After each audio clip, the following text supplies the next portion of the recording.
In the final bleeding months of 1943, the skies over the Third Reich were not a battlefield. They were a slaughterhouse for the young men of the United States 8th Air Force, crammed into the freezing aluminum shells of B-17 flying fortresses. Each mission was a grim lottery. The odds were brutally simple. During this period, only about 1 in 4 crewmen could expect to complete their required 25 missions. The other 3 were destined to be killed, captured, or suffer debilitating wounds. There were no foxholes in the sky. This was the brutal reality of America's strategic daylight bombing campaign. The theory, conceived in the optimistic years before the war, was that tightly packed formations of B-17 seconds, bristling with 50 caliber machine guns, could defend themselves. They would be a flying fortress, a self-sustaining armada punching through to Germany's industrial heart. But theory burned away at 25,000 feet, where the air was thin and death was cheap. The Luftwaffe, Germany's air force, was a force of seasoned, professional killers. They had learned to wait, to stalk the bomber streams, until the inevitable moment of heartbreaking vulnerability. That moment came when the little friends, the Republic P-47 Thunderbolt escort fighters, reached the limit of their fuel. With a distinct waggle of their wings, they would peel away, turning back toward England.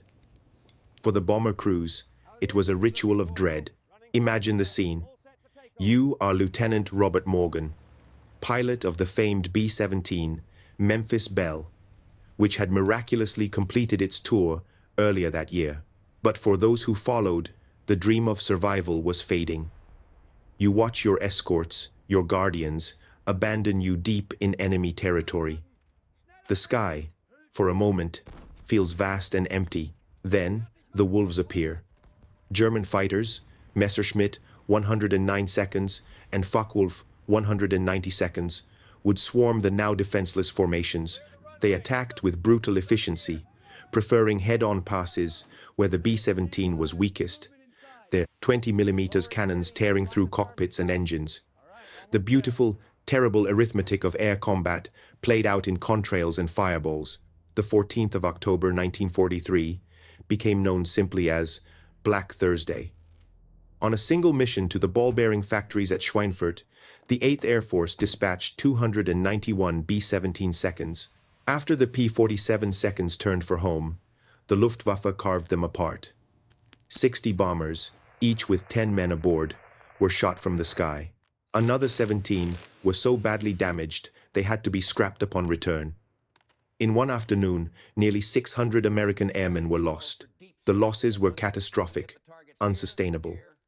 The strategic bombing campaign, America's primary contribution to the war in Europe at the time, was on the verge of collapse. Morale in the bomber groups plummeted. The unspoken truth in every English airbase pub, in every pre-mission briefing, was that the system was broken. The strategy was failing. The doctrine itself felt like a betrayal, sending thousands of men to their probable deaths based on a flawed premise.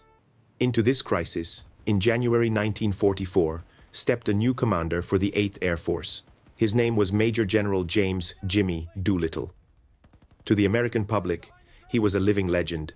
Doolittle was the man who had led the audacious 1942 bombing raid on Tokyo, launching medium bombers from an aircraft carrier in a feat of unimaginable daring.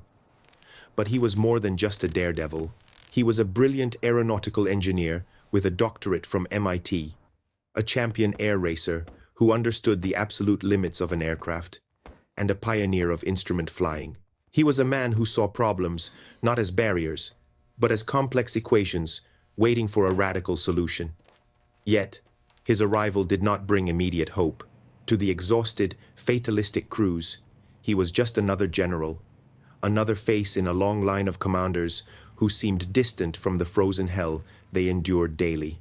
What could this man, this legend from the Pacific, possibly understand about the serve, relentless meat grinder over Germany? He was about to show them.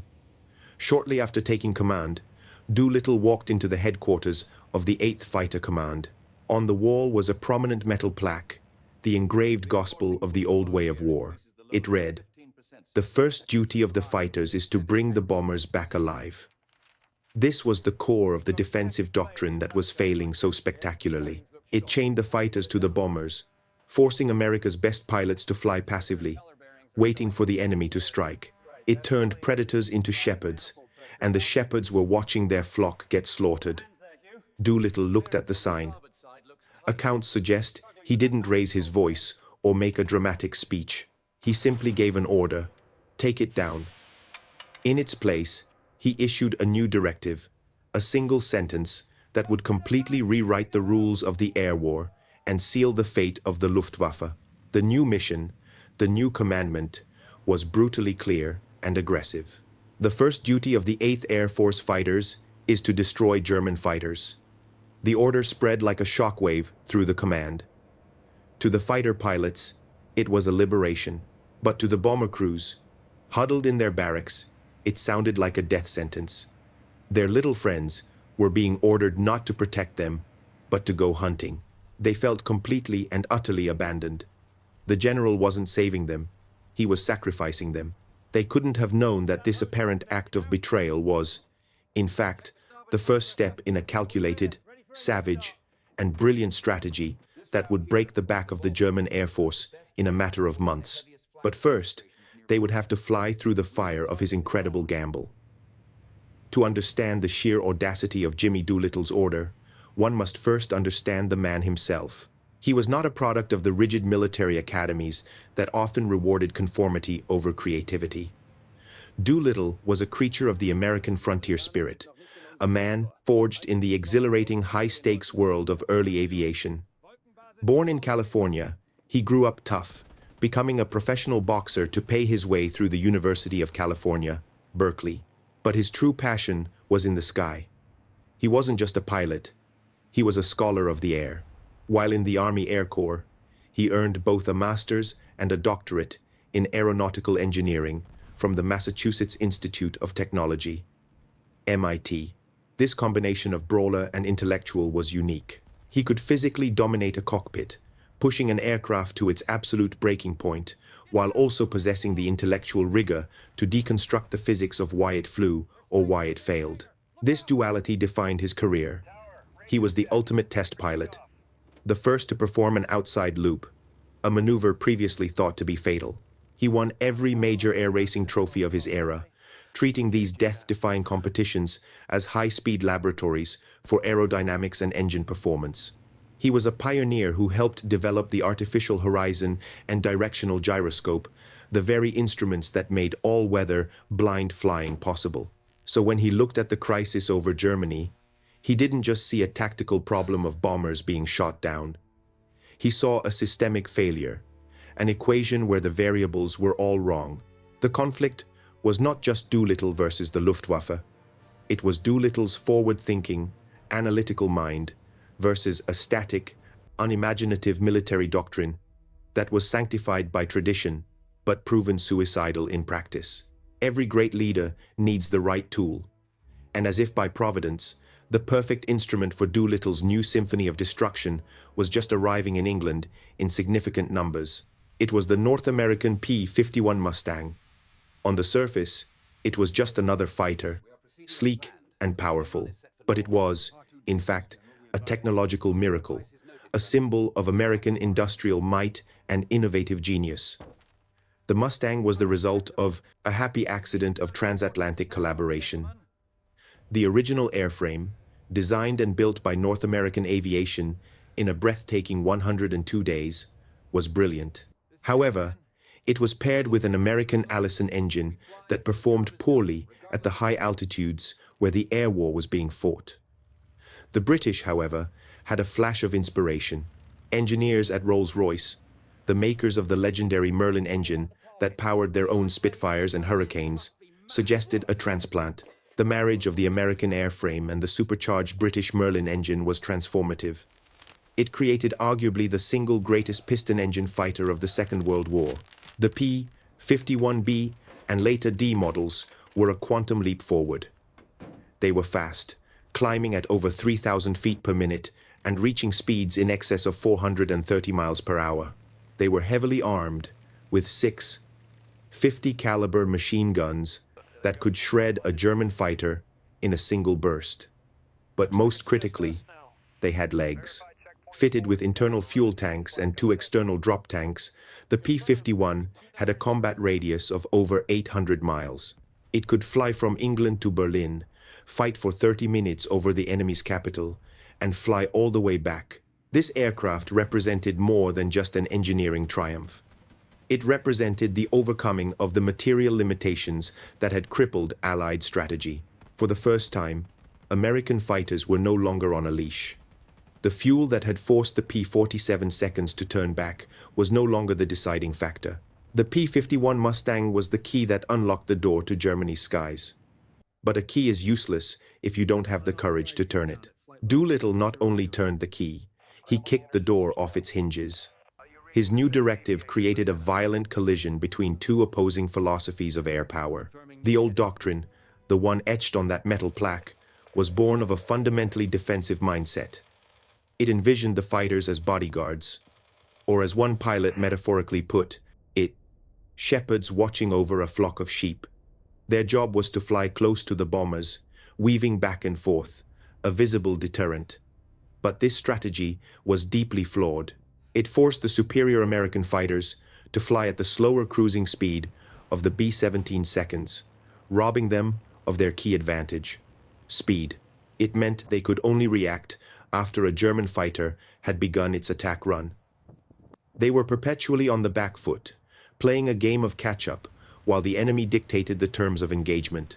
The shepherds were trying to fend off wolves that were faster, more agile, and attacking from all directions. Doolittle's new doctrine was a complete inversion of this logic. It was brutally offensive. He told his fighter pilots, men like Colonel Don Blakesley of the legendary 4th Fighter Group, to stop being shepherds. He turned them into a pack of wolves. Their new mission was to hunt. They were ordered to range out far ahead of the bomber stream, sometimes as far as 50 or 75 miles. They were to use their superior speed and altitude to proactively seek out the German fighter formations while they were still assembling over their own airfields. The goal was to ambush the ambushers, to kill the enemy before he could even lay eyes on the bombers. The best way to protect the flock, Doolittle reasoned, was not to stand next to it, but to annihilate the wolves wherever they could be found. It was a philosophy of overwhelming, aggressive, forward defense that fundamentally changed the nature of aerial combat. This wasn't an idea born in a committee or a classroom. It was the logic of a champion air racer and a boxer. You don't win a race by staying behind the competition, and you don't win a fight by constantly blocking punches. You win by seizing the initiative, by hitting first, hitting hard, and dictating the pace of the battle. But this revolutionary concept was met with intense skepticism and outright hostility. Bomber commanders, men who had watched their crews perish week after week, were aghast. From their perspective, Doolittle was stripping them of their last line of defense. The idea of their escorts intentionally flying away from them sounded like strategic insanity. Even some veteran fighter leaders, men conditioned by months of defensive flying, questioned the wisdom of the new orders. It felt reckless, a gamble that would leave the bombers naked and vulnerable at the most critical moments. The Mad General's reckless strategy, as some would later call it, was set. Was Jimmy Doolittle betting the entire strategic air campaign and the lives of thousands of his men on a radical theory that had never been tested in the crucible of combat? The skies over Germany were about to provide a bloody and definitive answer. The order was given, but the ink was barely dry before the psychological battle began. Jimmy Doolittle's new doctrine was more than just a shift in tactics. It was a profound challenge to the moral contract between the different branches of the Air Force. For his decision to succeed, it required a level of cold, calculated logic that seemed to border on cruelty. This was the crushing personal burden that now rested squarely on Doolittle's shoulders. He knew, with the certainty of an engineer reading a blueprint, that in the short term, unleashing his fighters could very well lead to a spike in bomber losses. A bomber crew, seeing a P-51 scream past them in pursuit of a distant enemy, wouldn't see a strategic move. They would see abandonment. They would die feeling betrayed. Doolittle was not a man insulated from the human cost of war. He was a pilot's general. He understood the visceral fear of combat, the smell of cordite and ozone in a cockpit. He later confided to his biographer that this was the most difficult decision I had to make during the whole war. It was a brutal moral equation. He was being forced to consciously sacrifice some of his men to allow them to die in the hope of saving thousands more in the long run. He was trading lives for time and strategic advantage. It was the loneliest kind of leadership, a place where the line between strategic genius and unforgivable recklessness is invisible until after the final casualty reports are filed. This internal conflict, the tension between the compassionate leader and the ruthless strategist, was Doolittle's private war. The opposition he faced was not just internal, it was loud, professional, and deeply personal. The backlash came swiftly from the very commanders whose men were dying in the skies every day. Imagine a tense, smoke-filled briefing room at an English airbase. On one side, Doolittle, the newcomer, the theorist, armed with his radical new vision. On the other, veteran bomber group commanders, men like Brigadier General William Kepner, head of the 8th Fighter Command. These were men who measured their days in loss reports, who had to write letters home to the wives and mothers of boys who weren't coming back. Their entire operational existence was built around the principle of protecting the bombers. Their arguments were likely passionate and grounded in the bloody reality they witnessed daily. "General, our crews are already at the breaking point," one might have argued. "If they see the fighters disappear over the horizon, their morale will shatter. They'll feel like we're using them as bait." They would have pointed out that the Luftwaffe often attacked in multiple waves. If the P-51 seconds were off, chasing an initial German formation 50 miles away, what was to stop a second or third wave of fighters from slicing through the now unprotected bombers? From their perspective, Doolittle's plan wasn't just a gamble. It was a dereliction of duty, a violation of the sacred trust that the little friends would always be there. This sense of betrayal was felt most acutely by the bomber crews themselves. For them, this wasn't an abstract debate about doctrine. It was about survival. An escort fighter on your wing was a profound psychological comfort. It was a visible promise that you were not alone. The sound of its guns firing in your defense was the most beautiful music in the world. Now, they were being told that this lifeline was being cut. The new strategy felt like a cold dismissal of their terror. Rumors and fears likely spread like wildfire through the Nissen huts and mess halls. "Have you heard? Doolittle's ordered the fighters to leave us. It's a suicide mission. They're hanging us out to dry." This created a dangerous rift. The bomber crews, who saw themselves as the spearhead of the air war, now looked upon the fighter pilots with suspicion. And the fighter pilots, eager to be unleashed and take the fight to the enemy, were put in the impossible position of appearing to abandon their comrades. Lieutenant Colonel Jim Howard, a fighter group commander, captured this sentiment perfectly. He understood the bomber crew's fears, acknowledging that from their vantage point, watching the Mustangs streak away to hunt looked exactly like desertion. It was a policy that, on the surface, seemed designed to tear the 8th Air Force apart from the inside. Doolittle held his ground. He understood the fear and the anger, but his calculations went beyond a single mission's survival rate. He was waging a campaign of attrition aimed at the very heart of the Luftwaffe's strength, its veteran pilots. He knew the Germans could build more planes, but they could not quickly replace a pilot with 200 victories. He was playing a long game, and he had the moral courage or the cold-blooded resolve to see it through. He had made his move, a move that alienated his commanders and terrified his men. His reputation, the success of the bombing campaign, and the lives of thousands of airmen now rested on a single, unproven theory. The orders were confirmed and disseminated. The next major raid on a deep penetration target was scheduled. As the bomber crews prepared, a new and bitter anxiety hung in the air, thicker than the English fog.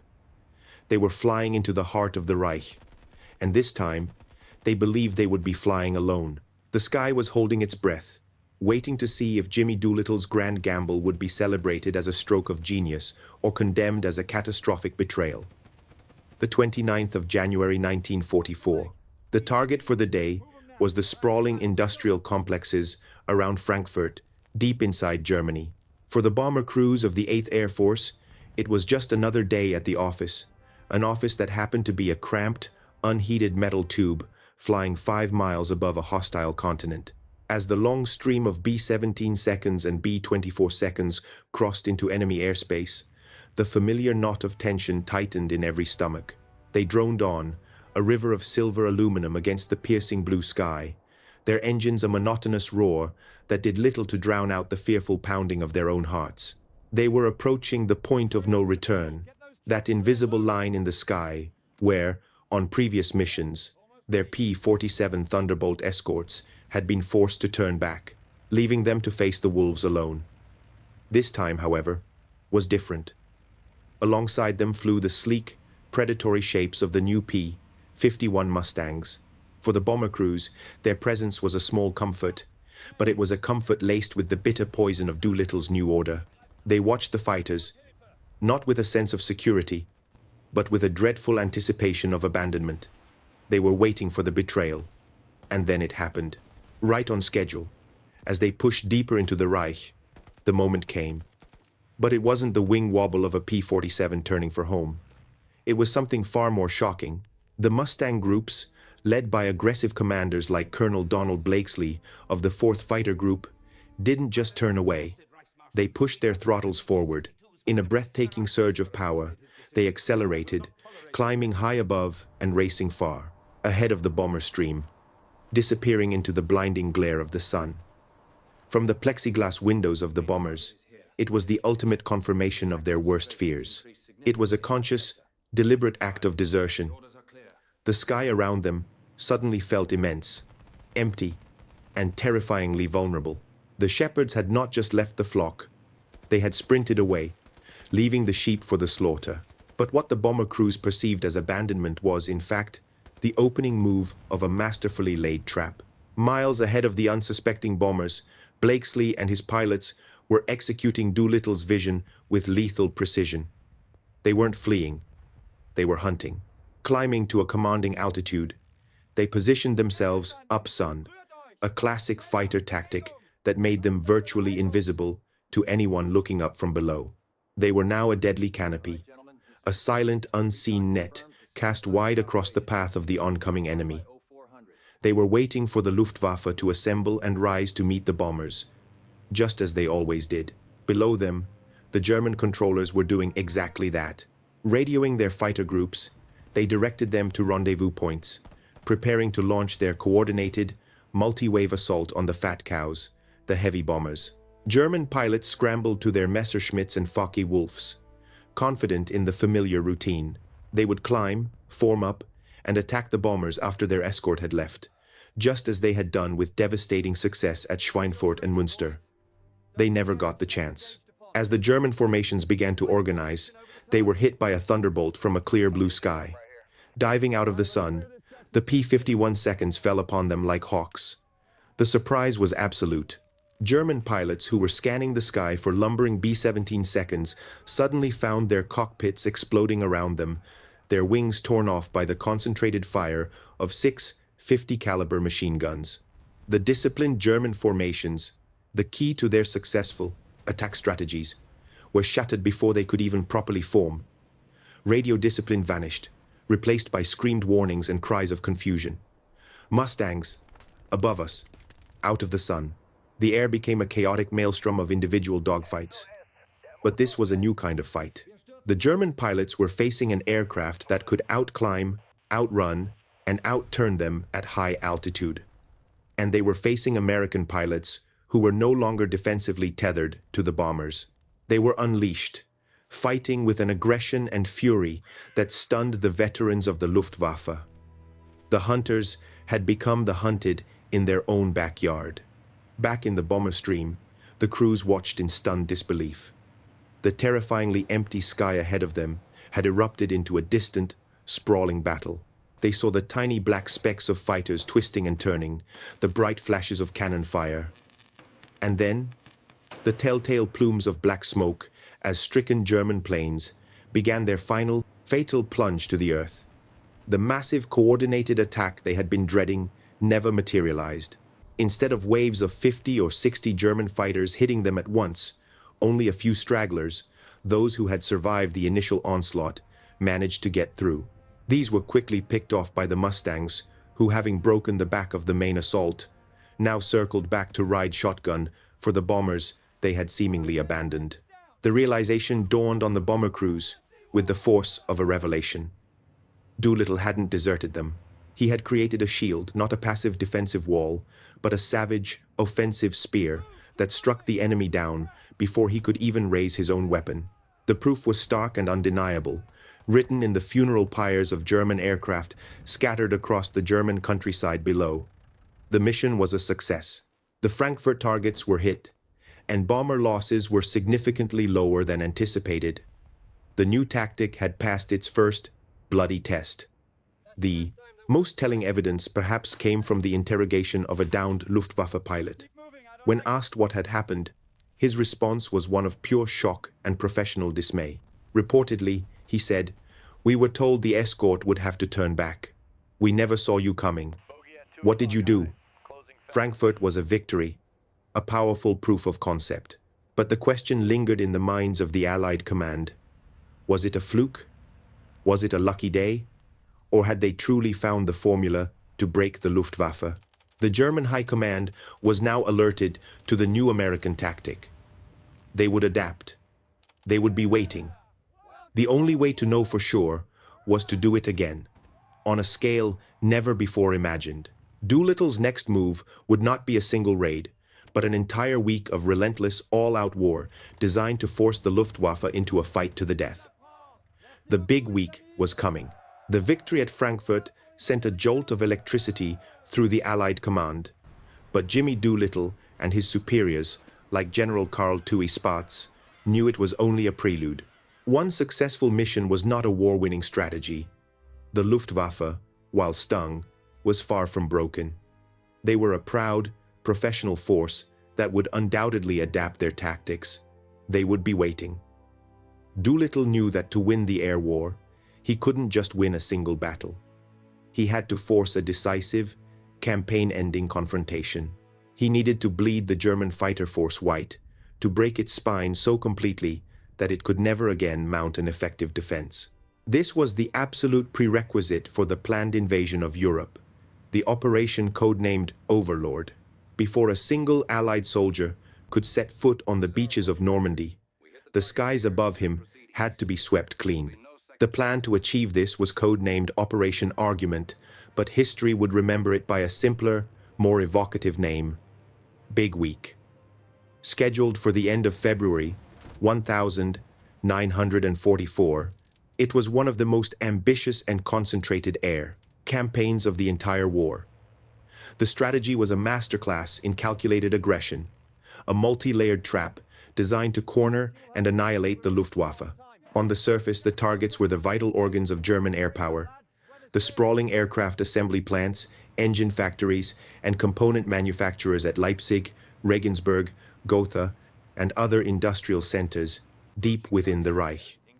The damage to these facilities was, of course, a primary objective, but it was also the bait. Doolittle and Spaatz were counting on a simple, predictable human reaction. No military commander, least of all the prideful Hermann Göring, could stand by and watch the crown jewels of his nation's war industry be systematically reduced to rubble. He would be forced to send his fighters up to defend them. He would have to commit every available Messerschmitt and Focke-Wulf to the fight. And that was precisely what Doolittle wanted. Big Week wasn't just a bombing campaign. It was an invitation to a duel to the death. A week-long, running battle of attrition that Doolittle was supremely confident the Germans could not win. The scale of the offensive was staggering. For 6 consecutive days, from February 20th to February 25th, the skies over Europe were filled with Allied aircraft. Over 1,000 heavy bombers from the 8th Air Force in England, joined by hundreds more from the 15th Air Force flying out of Italy, formed immense aerial armadas. They were escorted by a combined force of nearly 1,000 fighters, P-51 seconds, P-47 seconds, and P-38 seconds. It was a relentless, round-the-clock assault.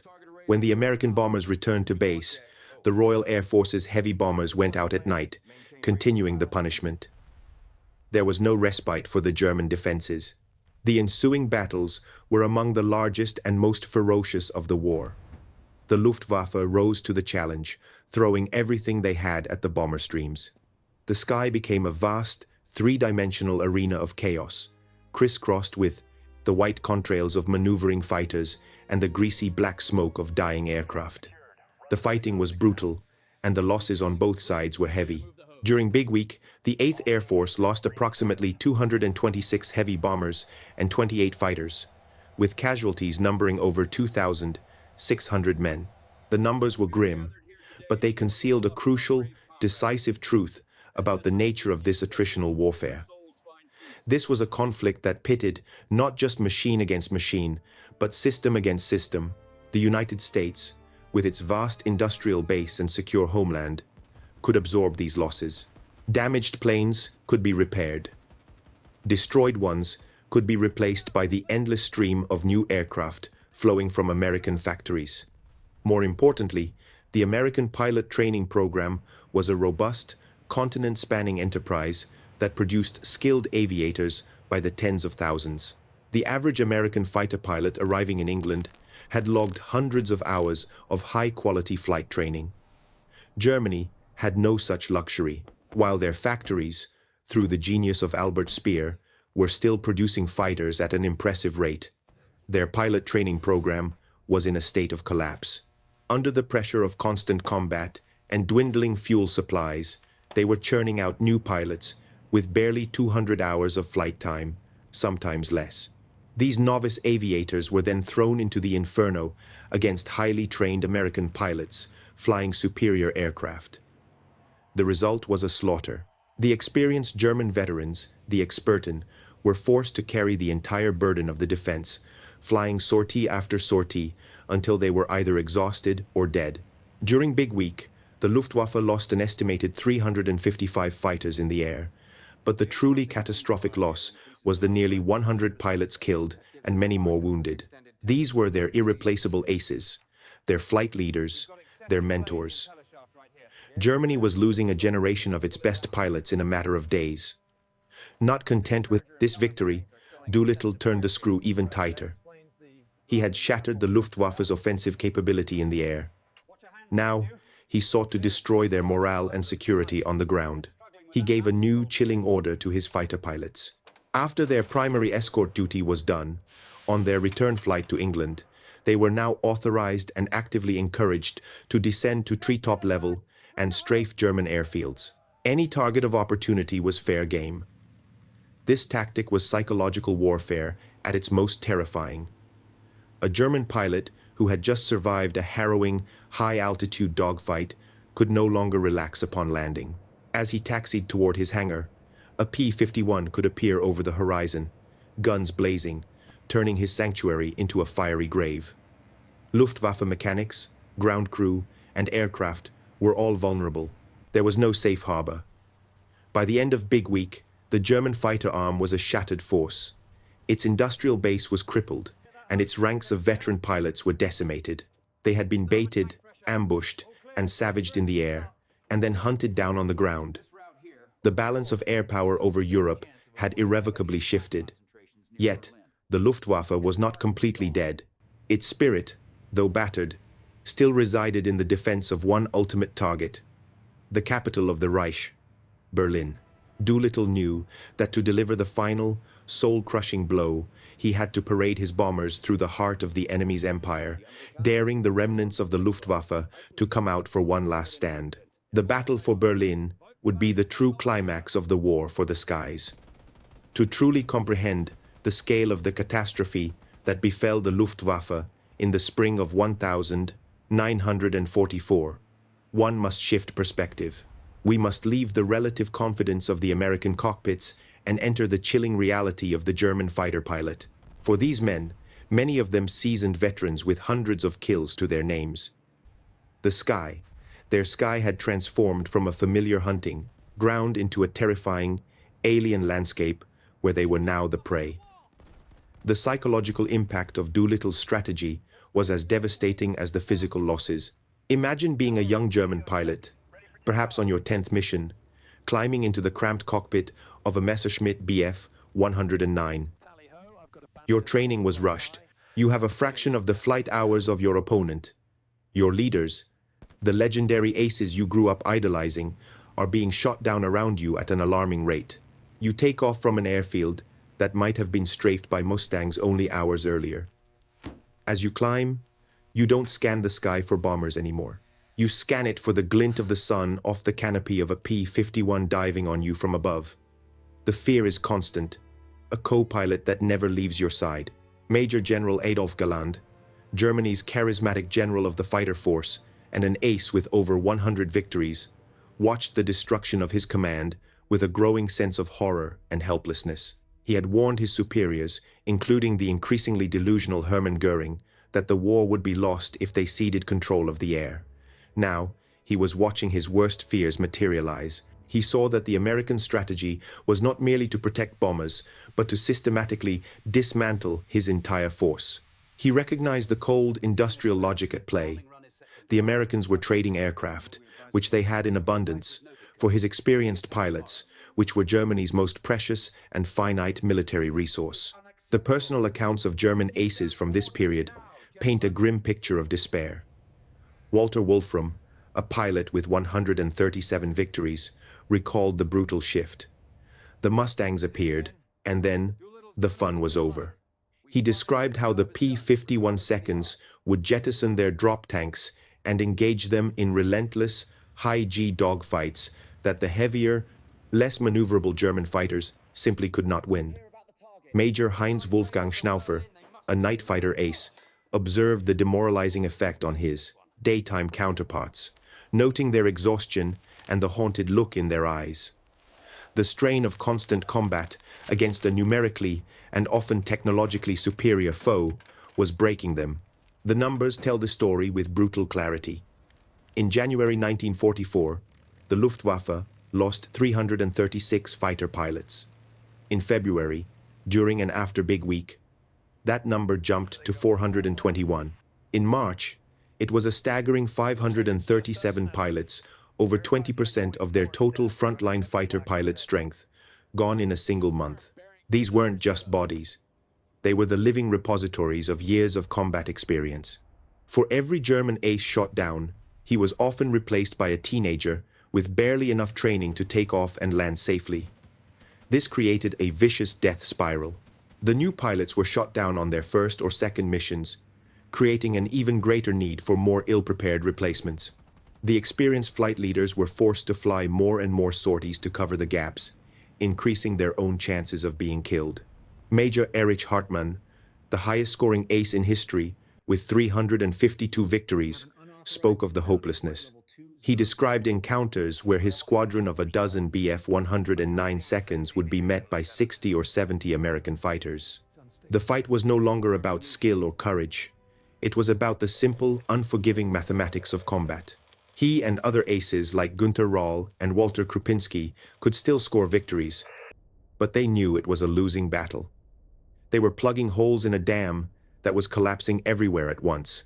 The psychological dimension of the strafing attacks ordered by Doolittle cannot be overstated. It was a masterstroke of terror. The airfield had always been a sanctuary, a place to rest, rearm, and mentally recover from the trauma of combat. By turning these sanctuaries into combat zones, Doolittle attacked the very soul of the German fighter pilot. One German ace, Dieter Hrabach, famously instructed his new pilots, "If you see a Mustang, do a 180-degree turn and run." The hunters of 1,943 had become the fugitives of 1,944. The culmination of this collapse came in March, with the first massive American bomber raids on Berlin. Doolittle sent his bombers to the very heart of the Third Reich, an act of supreme confidence and a direct challenge to Göring's personal pride. The Luftwaffe had to respond. They threw the last of their organized fighter groups into the fray in a desperate attempt to defend the capital. On the 6th of March 1944, the 8th Air Force lost 69 heavy bombers, one of its heaviest losses of the war. But the Luftwaffe lost 80 fighters and, more importantly, 65 of their pilots. 2 days later, they attacked Berlin again. This time, the Luftwaffe's response was weaker. They attacked again and again. With each raid, the German defense grew more sporadic, more desperate. After one of these brutal Berlin missions, a German fighter pilot was heard to say over the radio, in a voice filled with anguish and resignation, a phrase that would become the epitaph for his entire force. "Today, I have seen the death of the German fighter arm." He was right. Galland, in his post-war memoirs, would confirm that the battle of attrition had been lost. He confronted Göring, telling him the problem was no longer a shortage of aircraft, but a catastrophic shortage of men who knew how to fly them in combat. The Luftwaffe, as a strategic force capable of defending the skies of Germany, was finished. The last great obstacle to the Allied invasion of Europe had been shattered. The path to D-Day was now clear, paved with the wreckage of German fighters and the ghosts of their fallen pilots. The world, however, had not yet fully grasped the magnitude of this invisible, high-altitude victory. By May of 1944, the skies over Western Europe bore little resemblance to the blood-soaked arenas they had been just 4 months earlier. The furious crescendo of Big Week and the Berlin raids had faded into an eerie, unfamiliar silence.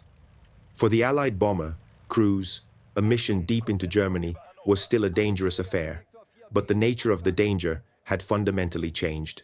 The terrifying spectacle of hundreds of German fighters swarming their formations was a thing of the past. The massive, coordinated assaults had vanished. While some German fighters still rose to meet them, these were often sporadic, half-hearted attacks, easily brushed aside by the now ubiquitous P-51 escorts. For the first time in the long and brutal air war, a sense of cautious optimism began to permeate the bomber bases in England. The statistics bore out this new reality. The hunter had become the hunted with such efficiency that the roles were now permanently reversed. Allied fighters now claimed kill ratios of 7-1, 10-1, and sometimes even higher against the Luftwaffe. German aircraft production, remarkably, was at an all-time high. Albert Speer's organizational genius meant that brand-new Messerschmitts and Focke-Wulfs were rolling off the assembly lines in record numbers. But it was a hollow industrial achievement. These pristine machines sat idle on Luftwaffe airfields, lined up in neat rows, becoming little more than static targets for Doolittle's strafing Mustangs.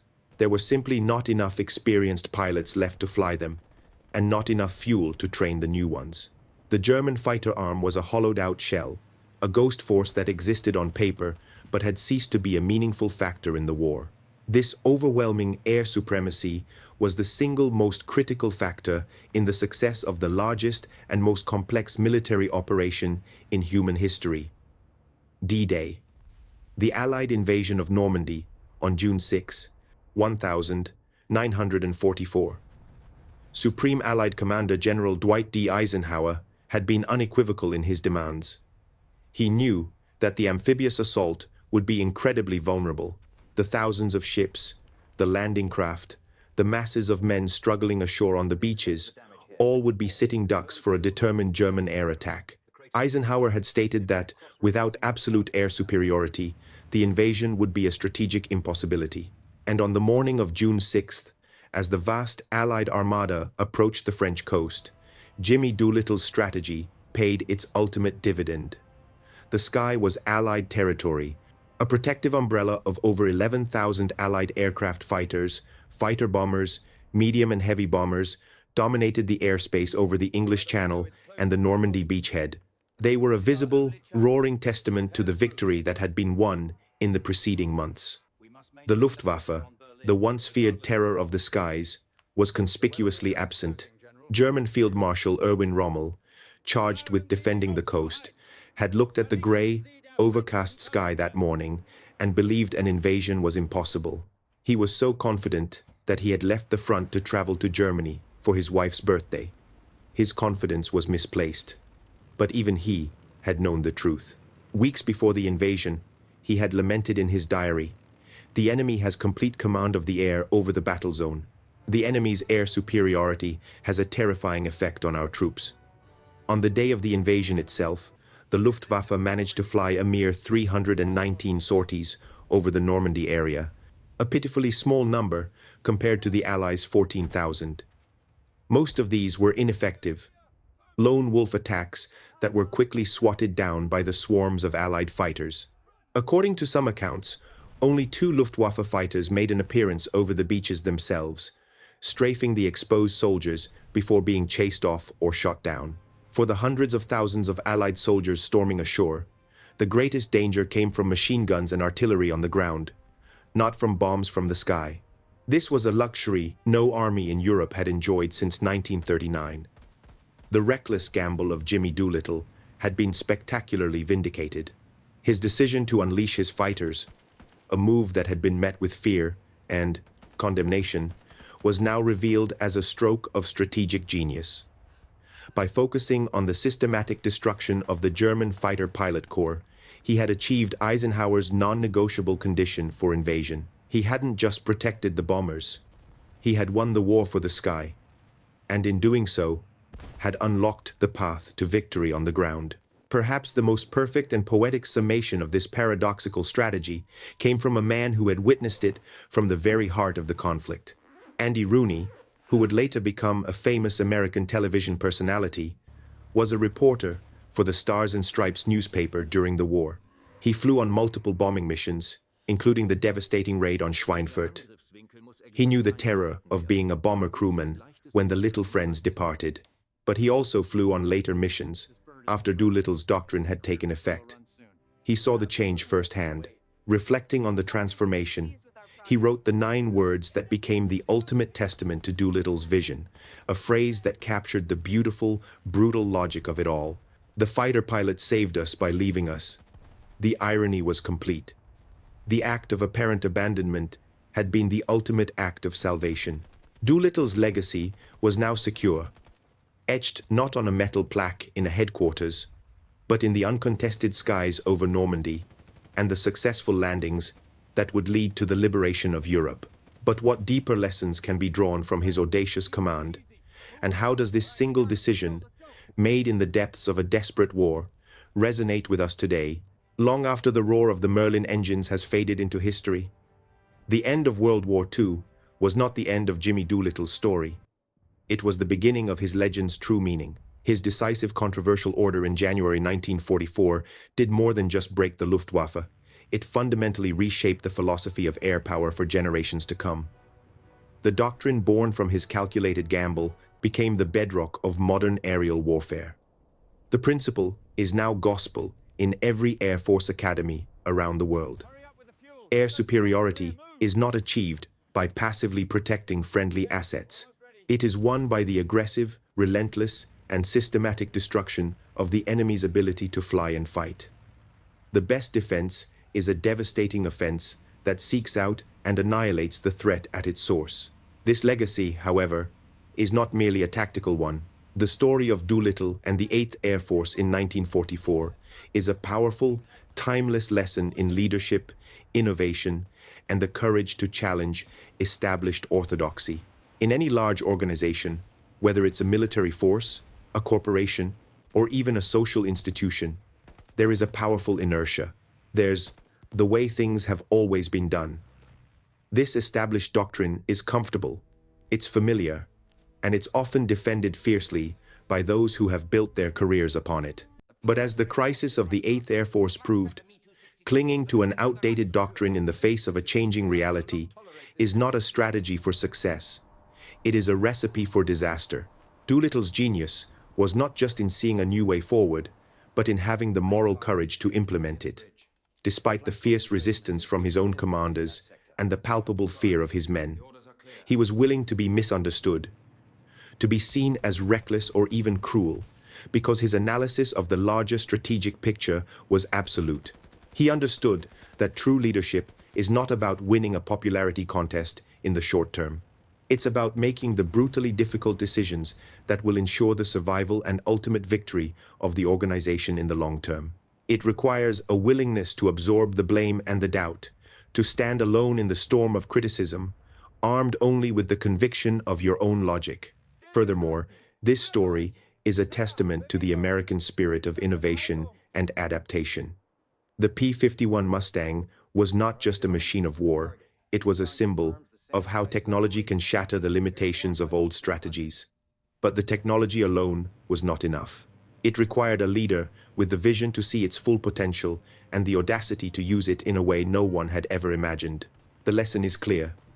Breakthroughs are born at the intersection of superior tools and revolutionary thinking. One without the other is incomplete. You can have the best sword in the world, but it's useless if your strategy is to use it as a shield. And so, we are left with the core of Doolittle's gamble. It was a story forged in the frozen skies over Germany, but its lessons are universal. It teaches us that clinging to the safety of defensive, reactive strategies can be the most dangerous risk of all. In business, in technology, in our own lives, progress and victory often require a calculated leap into the unknown. It requires the courage to unleash the fighters, to shift from protecting what we have to aggressively pursuing what we need to win. It's about having the foresight to attack the core of a problem, rather than just treating its symptoms. The men who flew those missions, the bomber crews who felt betrayed, and the fighter pilots who were their saviors are almost all gone now. The roar of their engines has been replaced by the silence of the history books, but the choices they faced and the decisions their leaders made still echo with profound relevance. They remind us that history is not a static collection of dates and facts. It is a series of critical decision points, moments where individuals, faced with overwhelming crisis, must choose between the safety of the known and the terrifying uncertainty of a radical new path. This brings us to the final, crucial question that this story poses to each of us. Jimmy Doolittle's gamble was one of the greatest game-changing decisions of World War II. But to achieve that victory, he had to trade the lives of his air crews in the short term for a greater strategic win. He had to accept the terrible moral weight of that choice. If you were in his position, watching your men die day after day under a failing strategy, would you have the courage to make that same call? Is it a mark of strategic genius or a necessary, brutal cruelty of war? Share your thoughts in the comments below. These stories of difficult, history-altering decisions deserve to be discussed and debated. And if you believe that the lessons of the past can help us navigate the challenges of the future, please hit the subscribe button and join us as we continue to uncover the untold stories of courage and innovation that have shaped our world.